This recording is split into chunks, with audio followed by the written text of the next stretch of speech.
여러분 혹시 아침 출근길 지옥철에서 사람들에게 이리저리 치이다가 짜증이 확 치밀어 오른 적 있으신가요? 콩나물 시루 같은 전동차 안에서 숨도 제대로 쉬기 힘든데 내 앞에 앉아 있는 사람은 왠지 나보다 편하게 온 것 같고 그러다 개찰구를 빠져나갈 때 삑 하는 경쾌한 소리 대신 삐빅 어르신입니다 하는 음성 안내가 연달아 울리면 순간적으로 머릿속에 이런 생각이 스쳐 지나가는 분들 꽤 많으실 겁니다. 아, 나는 이렇게 매일 피 같은 내 돈 내고 고생하면서 출퇴근하는데 저분들은 공짜로 타면서 출근 시간까지 겹치게 나오시네. 이러니까 지하철이 매년 적자지. 실제로 최근 인터넷 커뮤니티나 직장인 익명 게시판을 보면 이런 불만들이 하루가 멀다 하고 터져 나옵니다. 청년들은 우리가 낸 세금으로 어르신들 나들이 가는 비용을 대주고 있다며 분통을 터뜨리고 반대로 어르신들은 우리가 젊었을 때 피땀 흘려 이 나라를 이렇게 살려놨는데 이제 와서 늙은이 취급하며 방구석에만 박혀 있으라는 거냐며 서운함을 감추지 못하십니다. 그야말로 대한민국 전체가 거대한 세대 갈등의 전쟁터가 되어버린 느낌이죠. 어려운 용어는 다 빼고 초등학생도 이해할 수 있게 딱 10분 만에 완벽하게 정리해 드립니다.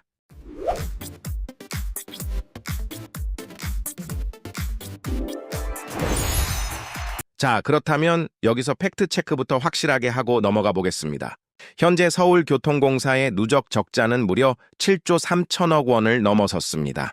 정말 어마어마한 빚더미에 앉아 있는 거죠. 게다가 2024년 잠정 실적을 보면 한 해 적자만 7천억 원에 육박하는데 그중에서 노인 무임승차로 인해 발생한 손실액이 사상 처음으로 4천억 원을 돌파했습니다. 전체 적자의 절반 이상이 무임승차에서 나온다는 계산이 떨어집니다.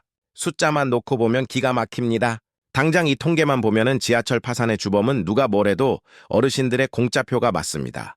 언론에서도 연일 눈덩이처럼 불어나는 적자를 보도하며 무임승차 제도를 당장 손보지 않으면 지하철이 멈출 수도 있다고 경고하고 있죠. 최근 서울 시민을 대상으로 한 설문조사에서는 무려 64%가 노인 무임승차 연령을 65세에서 70세 이상으로 올려야 한다고 찬성표를 던졌습니다. 도대체 왜 갑자기 이런 일이 벌어지고 있는 걸까요? 정말로 어르신들이 지하철을 공짜로 타서 나라 기둥이 뽑히고 청년들의 미래가 저당 잡히고 있는 걸까요? 이 질문에 답하기 위해서는 우리가 시계를 1984년으로 거듭 돌려봐야 합니다. 노인 무임승차 제도가 처음 생겨난 건 1984년 전두환 전 대통령 시절이었습니다. 당시만 해도 대한민국의 만 65세 이상 노인 인구 비율은 고작 3.8%에 불과했습니다. 길거리를 돌아다녀도 어르신들을 마주치기 쉽지 않던 말 그대로 아주 젊은 국가였죠. 그러니까 그 당시 정부 입장에서는 전체 인구의 4%도 안 되는 어르신들에게 경로사상 차원에서 지하철 좀 공짜로 타게 해드리는 건 국가 재정에 아무런 타격도 주지 않는 아주 생색내기 좋은 훌륭한 복지 정책이었습니다. 그런데 지금은 상황이 어떻게 변했을까요? 2026년 현재 대한민국의 65세 이상 인구 비율은 20%를 육박하며 초고령 사회에 진입했습니다. 10명 중 2명이 어르신입니다. 과거에는 지하철 한 칸에 어르신이 한두 명 타고 계셨다면 지금은 10명에서 20명이 타고 계신다는 이야기입니다. 3.8%일 때 만든 제도를 20%가 넘는 지금까지 아무런 수정 없이 똑같이 적용하고 있으니 당연히 시스템의 과부하가 걸릴 수밖에 없는 구조적인 모순이 발생한 겁니다. 시대가 변하고 인구 구조가 완전히 뒤집혔는데 법과 제도는 40년 전 쌍팔년도에 머물러 있는 것이죠. 하지만 여러분, 여기서 우리가 절대 속지 말아야 할 아주 무섭고 소름 돋는 숫자 장난이 하나 숨어 있습니다. 우리는 흔히 무임승차 손실액 4천억 원이라는 기사를 보면 지하철 공사 금고에서 현찰 4천억 원이 공중으로 증발했다고 생각합니다. 어르신들이 탈 때마다 공사의 통장 잔고가 팍팍 깎여 나간다고 착각하는 거죠. 과연 그럴까요? 경제학에는 한계 비용이라는 개념이 있습니다. 복잡할 것 없이 아주 쉽게 설명해 드리겠습니다. 여러분이 동네에서 영화관을 하나 운영하고 있다고 상상해 보세요. 영화 한 편을 틀기 위해서는 영사기도 돌려야 하고 에어컨도 켜야 하고 직원들 월급도 줘야 합니다. 극장 좌석이 100개인데 손님이 10명만 왔습니다.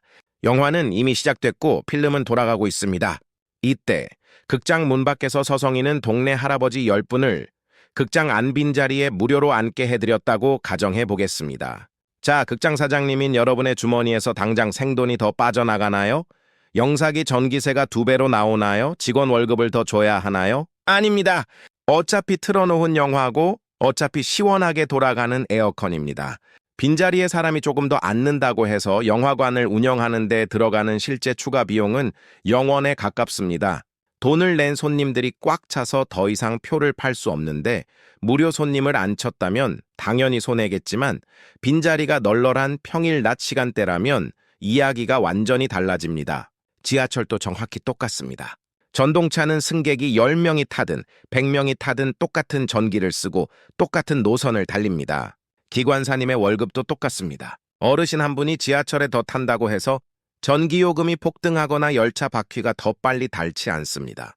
즉, 언론에서 말하는 4천억 원의 적자는 어르신들이 안 타셨다면 벌어들였을지도 모르는 가상의 수익, 즉 기회비용일 뿐이지 어르신들 때문에 공사의 주머니에서 실제로 빠져나간 현금이 아니라는 사실입니다.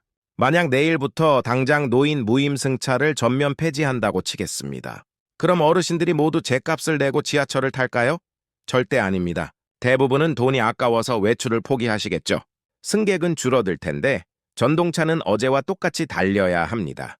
그럼 4천억 원이라는 가상의 수익이 진짜 현금으로 들어올까요? 안타깝게도 적자는 거의 그대로 유지될 겁니다. 이것이 바로 우리가 철저하게 속고 있는 숫자의 함정입니다. 그렇다면 진짜 범인은 누구일까요? 왜 서울 지하철은 7조 원이라는 천문학적인 빚을 지게 된 걸까요? 진짜 이유는 너무나도 뻔하고 정치인들이 절대 입 밖으로 꺼내고 싶어 하지 않는 불편한 진실 3가지에 숨어 있습니다. 첫 번째 진짜 원인은 바로 비정상적으로 싼 지하철 기본요금입니다. 우리나라 대중교통 요금은 런던이나 뉴욕, 도쿄 등 세계 주요 도시에 비해 턱없이 낮습니다. 서비스의 질은 세계 최고 수준인데 요금은 최하위권이죠. 물가는 매년 무섭게 오르고 인건비도 오르고 전기요금도 폭등하는데 지하철 요금은 5년, 6년씩 꽁꽁 얼어 있습니다. 왜 그럴까요? 정치인들이 표를 잃기 두렵기 때문입니다. 지하철 요금을 올리겠다고 발표하는 순간 지지율이 폭락하니까 폭탄 돌리기를 하는 겁니다. 원계에 한참 못 미치는 요금으로 열차를 굴리면서 생기는 진짜 본질적인 적자를 어르신들의 무임승차라는 핑계 뒤로 쏙 숨어버리는 아주 교묘한 정치적 속임수입니다. 두 번째 원인은 환승 할인 제도입니다. 버스 타고 지하철 탈 때 삐빅하면서 환승 할인되시죠. 시민들에게는 축복 같은 제도지만 대중교통을 운영하는 기업 입장에서는 수익을 반이반토막으로 내버리는 어마어마한 적자 제조기입니다. 이 환승 할인으로 인해 발생하는 서울교통공사의 손실이 한 해에만 수천억 원에 달합니다. 하지만 어느 정치인도 감히 환승 할인을 없애자는 말은 하지 못합니다. 국민들의 엄청난 분노를 감당할 자신이 없으니까요. 세 번째는 낡고 노후화된 시설과 방만한 구조입니다. 서울 지하철 1호선은 개통한 지 무려 50년이 넘었습니다. 전동차도 낡았고 선로도 낡아서 유지 보수하는데 천문학적인 비용이 들어갑니다. 게다가 여전히 엄청난 인력이 투입되는 노동집약적 구조를 가지고 있죠. 자동화와 무인화로 체질 개선을 해야 하는데 거대한 노조의 반발과 예산 부족으로 매년 땜질식 처방만 하고 있습니다.